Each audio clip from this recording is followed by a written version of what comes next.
કર્મ ક્યારેય કોઈને છોડતું નથી। આજ નહીં તો કાલે તમારો પાપનો ઘડો ફૂટે જ। આવું જ કંઈક થઈ રહ્યું છે પોરબંદરના બાહુબલી પરિવારની સિંઘમ મહિલા હિરલબા સાથે। નમસ્કાર, આપની સાથે હું ભગવતી વિશાવડિયા।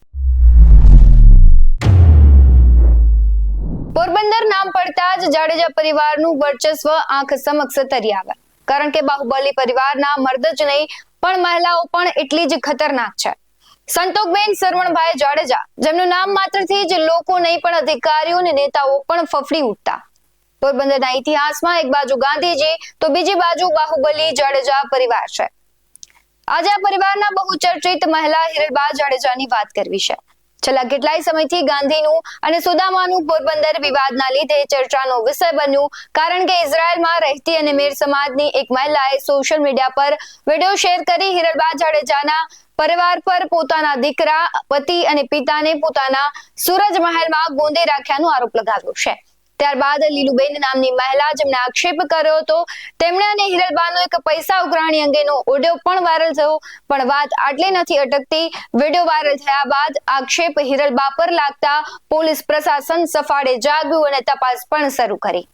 તપાસ દરમિયાન મહિલાના પિતા, પુત્ર અને પતિને પોલીસ પૂછપરછ માટે પોલીસ સ્ટેશન બોલાવે છે, જેમાં પોલીસના પ્રશ્નનો જવાબ આપતા ત્રણેય વ્યક્તિઓના જવાબ શંકા ઉપજાવે તેવા હતા। પોલીસ સમગ્ર ઘટનાની તપાસ કરે છે અને ત્યારબાદ હિરલબા જાડેજાની ધરપકડ કરે છે। પોલીસ પૂછપરછ દરમિયાન હિરલબાની તબિયત લથડી જાય છે અને પોરબંદર સરકારી હોસ્પિટલમાં તેમને દાખલ કરવામાં આવે છે અને આજે વધુ તબિયત લથડતા તેમને ફરી રાજકોટ રેફર કરાયા છે। ખંડણી અને અપહરણના કેસમાં હિરલબા સામે આવ્યા હતા અને આ પોલીસ દ્વારા કહેવામાં આવી રહ્યું છે કે હજુ કોઈ બીજા લોકો સાથે હિરલબા દ્વારા આ પ્રકારની કોઈ પ્રવૃત્તિ થઈ હોય તો પોલીસને જાણ કરવામાં આવે તો પોલીસ કાર્યવાહી કરશે। અને આ બધાની વચ્ચે એક નવો વળાંક આવ્યો। હાલ લંડનમાં રહેતી એક મહિલાએ પોરબંદર એસપીને મેલ દ્વારા ફરિયાદ આપી અને કહ્યું કે હિરલબા જાડેજા ભૂરા મુંજાની પત્ની નથી, તેમની પત્ની હું છું। તેમણે અમને મારી અને તગડી મૂક્યા છે અને મિલકતમાંથી પણ અમને બેદખલ કર્યા છે। હિરલબાનો સાગરીત વિજય વડોદરા મુંબઈમાં સંતાયાની બાતમી પોલીસને મળી હતી। પોલીસની એક ટીમ તાત્કાલિક મુંબઈ પહોંચી અને તેને એરપોર્ટ પાસેની એક ખાનગી હોટલમાંથી તેમને દબોચી લેવામાં આવ્યો। ખાનગી હોટલમાં રહેતો વિજય વડોદરા નામનો સાગરીત 7મી તારીખે તો યુરોપ જવાનો હતો, પણ તેના આ પ્લાનને પોરબંદર પોલીસે નાકામ કર્યો હતો।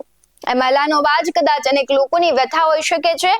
હવે આગળ આ ઘટનામાં શું થાય તે જોવું રહ્યું। આ મુદ્દે આપનું શું કહેવું છે, કમેન્ટ કરી જરૂરથી જણાવજો। આવા જ વધુ અહેવાલો સાથે ફરી મળતા રહીશું। તમે અમારી YouTube ચેનલને સબસ્ક્રાઇબ કરવાનું અને Facebook અને Instagram પર ફોલો કરવાનું ભૂલશો નહીં। બાકી અવનવી અપડેટ્સ મેળવવા માટે આપ જોતા રહો BS9 TV ન્યૂઝ। નમસ્કાર।